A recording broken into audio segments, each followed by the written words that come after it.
todos! Hoje vamos começar com uma série de vídeos sobre o eletroencefalograma. O primeiro vídeo vai ser intitulado sobre Entendendo o eletroencefalograma. Eu convido aqui a Karen. Olá, tudo bem? A Karen, ela é técnica de enfermagem e especializada em neurofisiologia. Eu já trabalho com ela há muitos anos e ela também é estudante de medicina. A gente vai fazer um bate-papo hoje aqui e depois, em outro vídeo, a gente vai falar sobre a colocação dos eletrodos também. E depois, um pouquinho da interpretação do eletroencefalograma. Eu quero introduzir esse assunto definindo o que é o eletroencefalograma. É um termo que a gente utiliza muito, a gente chama de EEG, eletroencefalo, às vezes a gente chama de eletro, né, para simplificar, mas ele não pode ser confundido com o eletrocardiograma, porque muitas vezes as pessoas confundem. O eletroencefalograma, ele é um método diagnóstico que utiliza a análise da atividade elétrica cerebral. É um método gráfico, então a gente capta a atividade elétrica através dos eletrodos e que são acoplados no computador e depois decodificado com aquelas ondas cerebrais.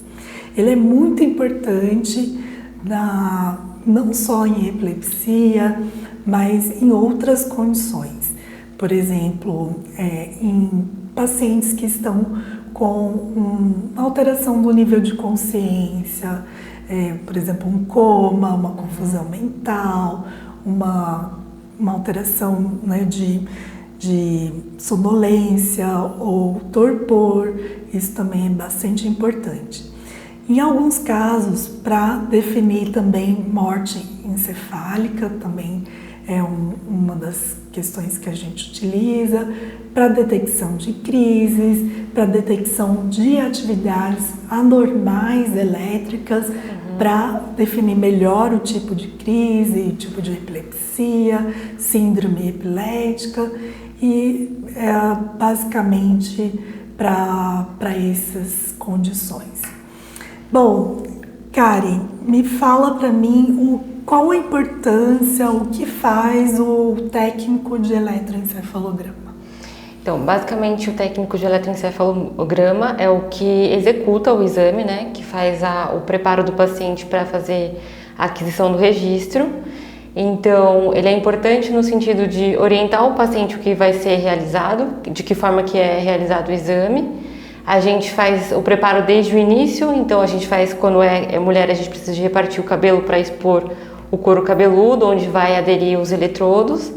Em caso de homem é um pouco mais simples, mas a gente precisa também de fazer um preparo no couro cabeludo para fixar os eletrodos. A gente sempre procura limpar bem o couro cabeludo para ajudar na condição técnica do exame, ajudar na captação mesmo das ondas cerebrais, né? Então, o técnico é importante na montagem também dos eletrodos, a gente vai falar mais detalhadamente em outro momento a respeito disso, mas basicamente é isso. O técnico, ele coloca os eletrodos no couro cabeludo e ele faz toda a parte da aquisição do exame, então toda a parte de coleta do exame, dos traçados, é o técnico que faz e que vai direcionando a qualidade técnica do exame para depois, posteriormente, o médico conseguir laudar. E eu ressalto aqui a importância do técnico ser bem treinado, porque se você não capta bem essa atividade elétrica, a qualidade do exame e a qualidade também do laudo também acaba se tornando prejudicado. Então o técnico, ele tem que ser capaz de dar uma boa condição técnica, também verificar se tem artefatos, corrigir, né? O que são artefatos?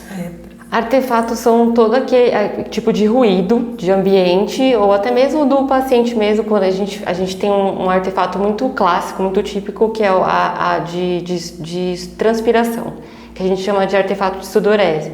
Então, quando o paciente transpira, a gente tem que ser capaz de detectar esse tipo de artefato para, enfim, conseguir corrigir e aí melhorar a qualidade técnica do exame. Então, artefato a gente pode definir tudo aquilo que entra de ruído no exame, que interfere a captação da atividade elétrica cerebral do paciente. Então, tem artefato que é próprio do eletrodo, né? Então, às vezes você tem que escarificar melhor o couro cabeludo, às vezes trocar o eletrodo quando às vezes não tá tão adequado. Tem artefatos do ambiente, de rede, né? Que a gente chama de 60 Hz. Que é elétrico, né? Artefato, esse de sudorese que a gente falou de transpiração. O de eletrodo que a doutora falou, a gente chama de artefato até de POP, né? Que é aquele quando o eletrodo está quebrado, a gente tem que saber diferenciar também para trocar o eletrodo, enfim, tentar corrigir o artefato de ambiente. Tem um artefato que a gente chama de eletrocardiograma, mas esse que é como se captasse aquela corrente cardíaca nos eletrodos encefálicos. Esse é um pouco mais difícil, mas às vezes você está pegando uma veia, uma artéria, então às vezes deslocar um pouquinho, isso é importante. E a importância do técnico, ele também na colocação dos eletrodos. Como a gente vai ver no próximo vídeo, a gente tem vários eletrodos que a gente dispõe na cabeça do paciente. E cada colocação de eletrodo tem uma técnica para isso. Então a gente não coloca aleatoriamente. Então existe um sistema chamado sistema 1020, que é a colocação internacional, que é o sistema internacional de colocação dos eletrodos. E aí, nesta colocação, a gente sabe melhor onde que tá as anormalidades. Ele não é tão preciso como uma ressonância, tudo, mas a localização, ela é importante na interpretação de, por exemplo, uma alteração na região temporal esquerda, na região frontal, que ajuda muito em muitos casos nos diagnósticos, né? Quais são as orientações que a gente pode dar para quem vai realizar um eletroencefalograma? Para criança, por exemplo.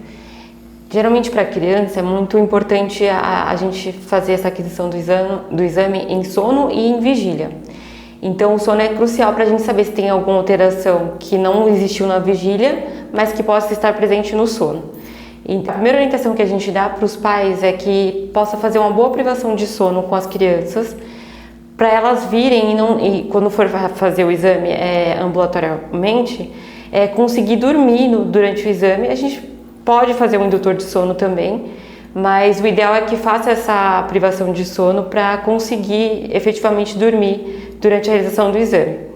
Outra coisa importante também que a gente orienta os pais é que quando a gente vai preparar o paciente para fazer o exame, a criança, é deixar a criança mais confortável, com uma roupa mais leve, porque a criança transpira muito e, como a gente já havia falado anteriormente, a transpiração ela prejudica a captação do exame. Então a gente sempre orienta os pais a deixar uma roupinha mais leve, um cobertorzinho também mais leve que a gente possa eventualmente tirar se entrar algum artefato de sudorese.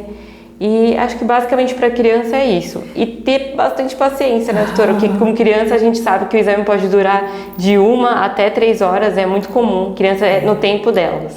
E é importante também, às vezes, trazer aquele objeto de apego, né? Um brinquedinho, um ursinho, né? Um paninho, a chupeta em alguns casos. Então, crianças que mamam, às vezes, né, mamam e logo ficam sonolentos e dormem. Estar bem alimentados também, isso é importante, para que ele não acorde, não arranque os eletrodos. Porque cada vez que tira o eletrodo, fica ali a pasta condutora. E aí a gente tem que escarificar mais ainda para conseguir colocar novamente. e às vezes na recolocação aí começa a ter vários outros artefatos. E para o adulto, como que a gente pode orientar o melhor exame? Para esclarecer, essa parte da escarificação que a doutora está falando é a limpeza do couro cabeludo mesmo. Então a gente passa um produtinho lá que é específico de limpeza de pele para deixar o mais limpo possível o ponto do eletrodo ali, né? Então para adultos são duas coisas importantes que a doutora já falou também para criança, que é a alimentação. Então não pode fazer o exame em jejum, porque o jejum ele pode dar uma hipoglicemia e dar uma falsa alteração no exame. Então, uma coisa importante para adulto é isso. A privação de sono em condições de eletroencefalo em sono e vigília também é importante para adulto. E outra coisa também, vir com o cabelo sem nenhum tipo de creme, gel, bem limpinho, lavado, né? Ou no mesmo dia que vai fazer ou no dia anterior, para facilitar essa limpeza quando a gente for fazer e colocar o eletrodo para captação. Ótimo. Então, o que a Karen comentou da privação de sono. Todo mundo pergunta quanto tempo de privação de sono. O que é a privação? É você dormir o mínimo possível. Então, lógico que às vezes é difícil isso, né? Então a gente pede em torno de 5 horas de privação. Então dormiu meia-noite, acorda às 5, não toma café preto, né? Cafeínas, porque isso estimula, para que você venha, né, no exame o mais sonolento, mais privado de sono. Não só para dormir, mas como algumas epilepsias também, a privação de sono também fazem que ative mais o aparecimento dos paroxismos epileptiformes. Então, isso é importante, a privação de sono, porque às vezes a gente não dá tanta importância, né, sobre isso, e o exame do eletroencefalograma não é aquele exame que deu normal, não tem epilepsia, deu normal, não tem nenhuma doença neurológica. Ele pode vir positivo, uma alteração, ou negativo, nenhuma alteração. E sendo positivo, nem sempre também é igual a ter epilepsia ou alguma doença neurológica. Então você pode ter algumas alterações sem ter uma doença, ser como que a gente chama de um traço genético de alguma epilepsia. Então é muito comum às vezes o paciente vir por uma outra questão e vir depois um laudo com alterações eletroencefalográficas epileptiformes, e fica aquela confusão, eu tenho ou não tenho epilepsia. Isso a gente vai discutir nos vídeos posteriores. Vamos falar um pouquinho sobre os tipos de eletroencefalograma. Karen, me fale quais são os tipos de eletro, qual o tempo ideal, quais são as provas de ativação que a gente tem que ter segundo as normas da Sociedade Brasileira de Neurofisiologia Clínica. No contexto ambulatorial, a gente tem o eletroencefalo de tempo mínimo de 30 minutos. Então, para a gente ter uma aquisição de eletroencefalo em condições de laudo, a gente precisa de pelo menos 30 minutos de exame. Mas a gente tem uma variação desse tempo também. Às vezes a gente consegue fazer, a gente tem um pedido médico de um exame mais prolongado, então de 1 a 2 horas, de 2 a 6 horas, depende do que o médico quer investigar, do pedido médico. Mas o mais comum, de fato, é o de 30 minutos, né, o de 30 a 40 minutos. E aí, dentro desse tempo de exame, a gente precisa de fazer as provas de ativações que a doutora Luciana falou agora. Então, as provas de ativações que a gente faz é a fotoestimulação, que é um foco de luz que a gente põe no rosto do paciente com uma frequência de vários hertz para ver se ele tem algum tipo de fotossensibilidade. A gente faz também a hiperventilação, que a gente orienta o paciente a respirar mais profundamente por 5 minutos, de 3 a 5 minutos, conforme for as condições do paciente, e se ele tiver condições de fazer também. Depois a doutora Lu pode falar um pouco melhor das limitações dessas provas de ativações. E a gente tem também abertura e fechamento ocular, que a gente pede para o paciente abrir e fechar os olhos algumas vezes, no tempo de 10 segundos, para a gente ver também algum tipo de alteração de onda alfa, enfim. Isso. Eu acho que essas provas são as provas mínimas que a gente tem que fazer no exame de eletro. E nem sempre é possível fazer a hiperventilação, a hiperpneia, porque precisa da colaboração dessa pessoa. Isso. Então, crianças muito pequenas não conseguem, aí a gente pode fazer algumas técnicas como catavento, soprar uma folhinha, né? Então o pessoal que a gente trabalha geralmente tem vários materiais para ajudar a ter essa boa técnica. Pacientes idosos nem sempre conseguem, sentem tontura, sentem mal-estar, porque uma hiperpneia não é assim tão simples, né? Você tem que respirar profundamente, soltar o ar, né? De uma forma mais profunda, então nem sempre é possível. A fotoestimulação, a gente sempre preconiza começar com frequências mais baixas.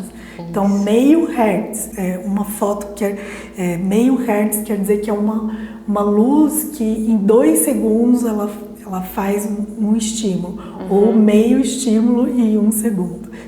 E 1 hertz quer dizer um flash por segundo, e até 30 flashes por segundo. Então, algumas epilepsias, algumas doenças, a gente tem uma característica que é a fotossensibilidade, e algumas têm uma fotossensibilidade em alguma frequência. Sim. Então, uma frequência mais baixa ou uma frequência mais alta.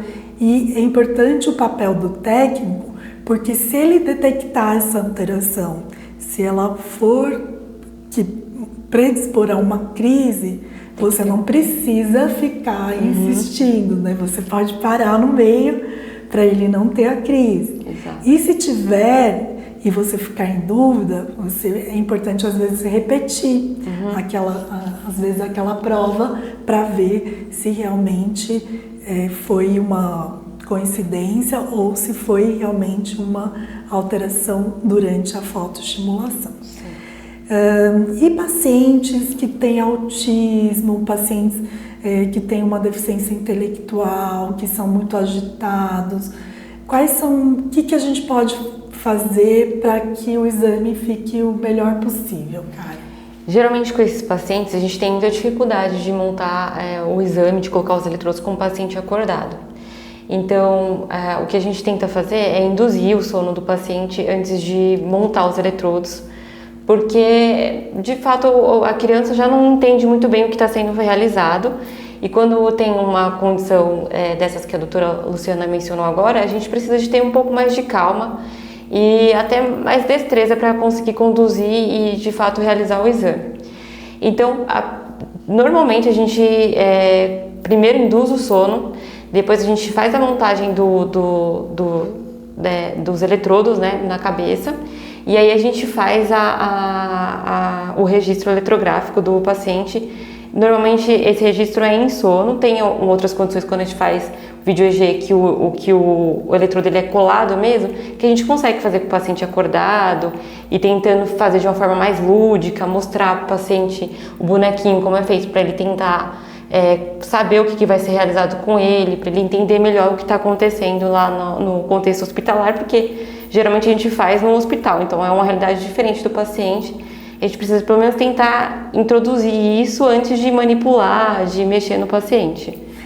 No caso, quando a Karen comentou, tem um eletroencefalograma, que ele pode ser filmado ou não, isso. E temos o vídeo eletroencefalograma. O vídeo eletroencefalograma é uma condição diferente, capta igualmente o eletroencefalograma, mas o vídeo ele fica o tempo inteiro, ele faz parte, tem que fazer, e como ele é um exame mais prolongado, a gente utiliza uma pasta, né, um colódio, e depois que ele é mais fixado, né, já que ele pode ir ao banheiro, vai fazer outras coisas, e a pasta, quando a gente faz um exame mais ambulatorial, ela descola fácil, né? Em pouco tempo ela acaba descolando. A gente tem aqui um exemplo, de um bonequinho que a gente utiliza às vezes para explicar que o exame não dói, que olha, o bonequinho também faz o exame. Então isso que ajuda bastante, né, no compreendimento daquelas crianças que até podem colaborar. Então, algumas crianças que têm autismo, que têm, né, uma sensibilidade muito grande, às vezes as famílias já explicam com aquele storyboard, né, explicando, né, o passo a passo, e no momento do exame a gente vai explicando, vai colocando, mas na maioria das vezes acaba tendo que ser com sono induzido. Né? Bom, agora eu vou falar um pouquinho sobre a diferença entre o eletroencefalograma e o vídeo-eletro. O eletroencefalograma, como a Karen comentou, ele é um exame ambulatorial e ele é feito por ambulatorial / hospitalar. Tem alguns casos que a gente faz com paciente internado e às vezes com um período maior. Então, o paciente ambulatorial precisa ter todas aquelas provas de ativação, né, ter aquele preparo anterior. E o paciente internado, ele vai fazer por uma condição, né, ou epilepsia, ou uma suspeita de estado de mal, crises muito frequentes, nível de consciência, e muitas vezes vai fazer ou coladinho assim, com a pasta, ou às vezes até colado com colódio, já que quando às vezes tem que ficar por um período maior. Consegue me explicar a diferença entre o vídeo e o eletroencefalograma e o vídeo-eletro? Em qual condição a gente pede um e outro? Karen, você que já trabalhou tanto em um quanto em outro, trabalha ainda quanto em um quanto outro. Então, normalmente o vídeo eletroencefalograma, ele é um exame programado, né? É um exame que a gente faz em regime de internação, mas ele é um exame agendado, tudo certinho. Então, a gente faz esse tipo de exame, ele é um exame mais, que eu posso falar que ele é mais minucioso. Então, a gente, até para montar ele, tem todo um preparo, a gente faz uma mensuração, tudo certinho, que depois a gente vai falar dessa mensuração também, que é do Sistema 1020, que a doutora Lu já falou previamente. E aí a gente faz todo esse preparo, essa colagem, como a doutora Lu falou, a gente cola bem bonitinho os eletrodos em pontos específicos que foi medido anteriormente. E aí, durante o exame, o tempo de registro, que pode variar de 24 horas, de 12 agora, né? A gente faz de 12 horas, 24 até mais de 96 horas, dependendo do caso do paciente. E ele é mais detalhado em todos os sentidos. A gente fica assistindo literalmente o paciente 24 horas para ver se ele manifesta alguma coisa diferente, clinicamente mesmo falando, e para correlacionar essa manifestação clínica dele, alguma alteração que ele possa ter, com o traçado eletrográfico. Então, o técnico ele precisa estar olhando para a tela nesse tempo integral e ver se ele apresenta ou se ele relata, ou se ele apresenta alguma coisa sutil que possa correlacionar com a alteração no traçado eletrográfico. Fora isso, a gente tem uma programação também de ativação. A cada 6 horas, mais ou menos um plantão, a gente faz uma ativação também no paciente para induzir e estressar ele durante esse tempo de registro e ver se ele desencadeia algum tipo de alteração eletrográfica ou até mesmo clínica. E já o exame ambulatorial, a gente não tem todo esse tempo para conseguir estimular, estressar o paciente. Então é uma coisa detalhada também, mas não tão minuciosa igual o vídeo EG. E a gente também não fica 24 horas na tela olhando para ver se o paciente apresenta alguma alteração. Isso vai ser estudado e analisado quando for fazer o laudo pelo médico. A gente não, o técnico não vê tanto isso quanto no vídeo eletroencefalo. E o vídeo, ele é importante, principalmente nos casos de epilepsia, os casos que a gente suspeita, se tem crise ou não, se pode ser uma crise não epilética, que possa, né, uma crise psicogênica. e que possa confundir, né, o médico que está acompanhando e também às vezes caracterizar melhor a síndrome, o tipo de crise, onde que começou, qual região. Então, muitas vezes a gente pede para colocar eletrodos que a gente chama intermediários, para tentar localizar de forma melhor cada parte. O vídeo eletro precisa ter uma equipe mais treinada ainda para ir conhecer essas alterações e lá testar o paciente. O paciente relatou, apertou o botão, ele vai, o técnico vai lá, vai testar o nível de consciência, se ele lembrou ou não daquela palavra, examinar para ver se ele tem alguma postura tônica, distônica, também mandar fazer algum comando, né? Aponte para a porta, qual o seu nome, onde você está, que dia é hoje.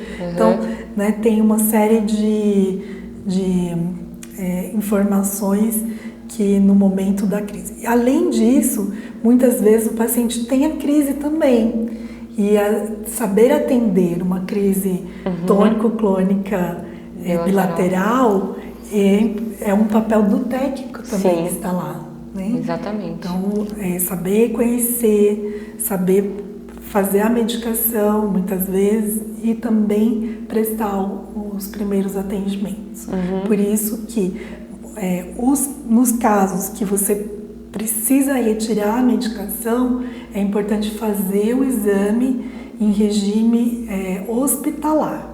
Então, se você está escolhendo um local que você vai retirar a medicação, é importante fazer neste ambiente, porque você tem técnicos treinados, tem enfermeiro, tem médicos, né, ou médicos do setor, ou médicos que a gente chama hospitalistas, que estão dentro do hospital. Bom, nos próximos vídeos a gente vai detalhar um pouquinho como que é essa colocação dos eletrodos e também um pouquinho sobre a atividade elétrica cerebral por si só.